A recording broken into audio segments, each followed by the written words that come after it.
As if Cocaine Shark, Jurassic Thunder, Planet Dune, and Moon Crash weren't bad enough in regards to stealing other larger commercial film branding, I think this one's probably going to take the cake. I mean, those other ones are pretty overt, right? How about Bullet Train Down? Not to be confused with the Bullet Train movie of last year. I don't know.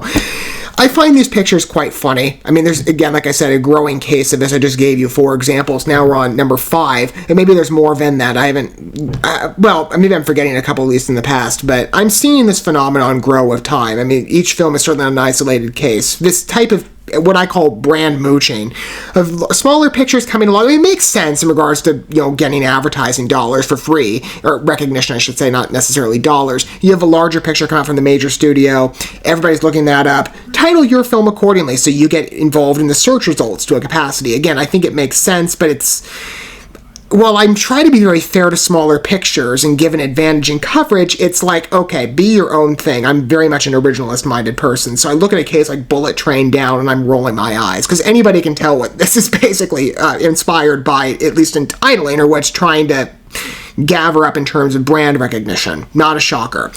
Though the film, I will specify, I haven't seen Bullet Train yet. I keep meaning to. It looked good, at least when I saw the trailers for it. I can't judge the parallel between the two stories entirely, although the title, again, like I said, is so on point.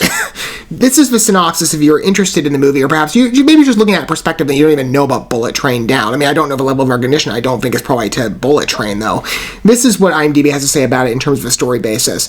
On its maiden run, the world's fastest bullet train is rigged of a bomb that will explode if it dips below 200 miles per hour. So Bullet Train, from what I remember, again, was like a sophisticated action thriller type film. This kind of embodies that, at least in styling, though, again, like I said, I can't speak entirely if it's so on point that it's a ripoff in story capacity. The title is, again, like I said, an overt claim. It's just stupid. Anyway, maybe it will be a fun film. You know, film is subjective. Maybe it won't be. Currently, as of March, here I go again, messing up the dates. March 25th of 2023, it's currently sitting at 3.2 out of 10 out of 210 IMDb ratings. Though if you want to watch it, it has pretty wide accessibility on Prime Video. You do have to pay for it, I believe. I don't know if it's available on any streaming services for free. I would imagine probably in some years it will be. Let's take a look and see how this film is. I mean, again, I'm not... This is seeming to be a bit of a mainstay with The Asylum, who I've not given much recognition to in terms of an outlet. I'm kind of starting today. I was just in the mood. I mean, looking at some of these pictures, I don't know why. It started with shark movies, and then I was looking down the list of all the possibilities as of what's come out recently, and I happened across Moon Crash, Planet Dune, Bullet Train Down. It's like, what is this, like, overt brand stealing? It's just funny to me. And this has been, not every one of those movies, but a couple of them has been from, well, actually... I think all 3, maybe not all 3, but The Asylum's got a number of contenders in there that are like, okay, this rings a bell, I know exactly why. Let's see what Bullet Train is, I guess, as an individual movie. I mean, I don't know. It's a smaller film. I'll try to be fair in the respect of its quality, but I'm like, I can't ignore the title homogenization. Anywho, here we go. Thank you for choosing Pacific High-Speed Rail, your safe and hassle-free travel partner. Ladies and gentlemen, I'd like to personally thank you for joining us on the inaugural ride. The future starts today. Well, it's on a smaller, budget-friendly train. There is a bomb integrated into the train's power system. If any part of the train dips below 200 miles per hour, the train will explode. Well, how do I know you're telling the truth? Everyone in car 6 will be dead in 60 seconds.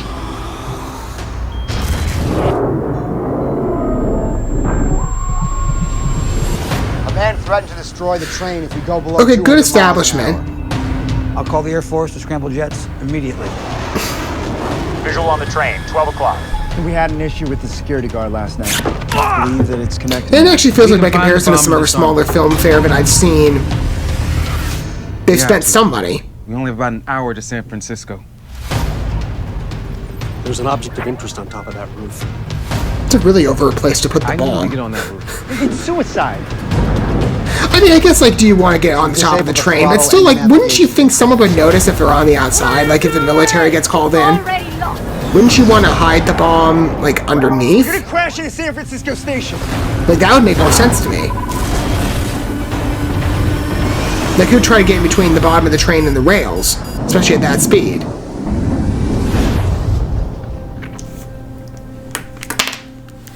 if we ignore the stolen title, in essence, it's like a mainstream, I guess many of you are like, okay, keep the IMDb rating in mind. Well, like I said, film is subjective. Maybe some people will like this movie. It comes across as a standard action thriller, to be fair.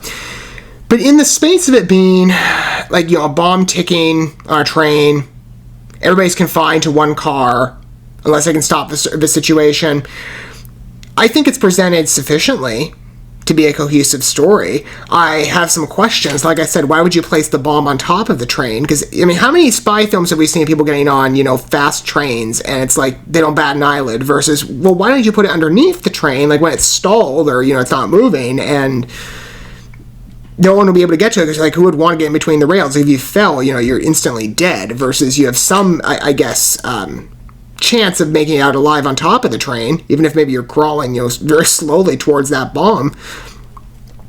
It's kind of a weird choice to put it on top. I mean, again, like I said, I've seen other films along those lines that choose other options that make a little more sense. Because it just seems like the bomb is asking to be stopped.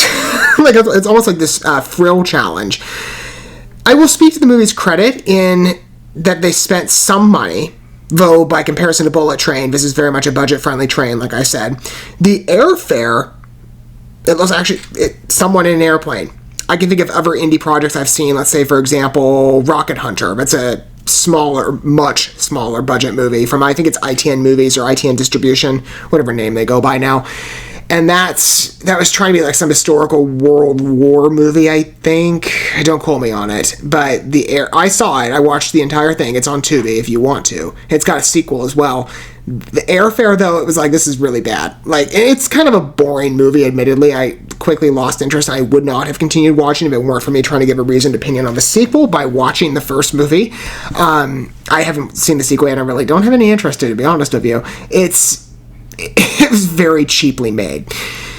They spent some money on the airfare here. I actually believe that somebody's in an airplane and not just sitting in a seat or something with some screen behind them. If you want to entertain Bullet Train Down, maybe it'll be fun. It's kind of your standard, like, TV thriller-esque action thriller. Lesser known, perhaps. It's only about $2. Doesn't cost that much.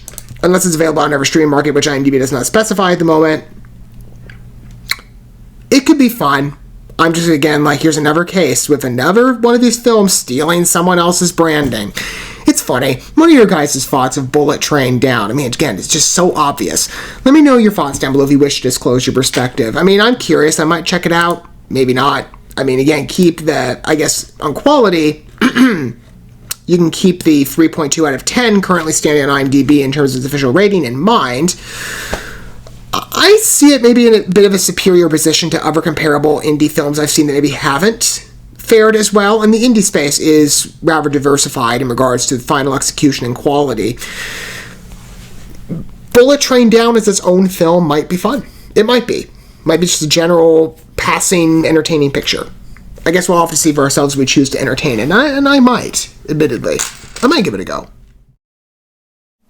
Thank you so much for watching this video. Before you bounce, feel free to drop a like and comment, subscribe to this channel with a ding on the bell, and share this video with your friends. And consider checking out the description here. There you'll find links to my other channels, as well as addresses to my other social media accounts and ways you can help support my work if you feel so inclined. May God bless you, and looking forward to when our paths cross again.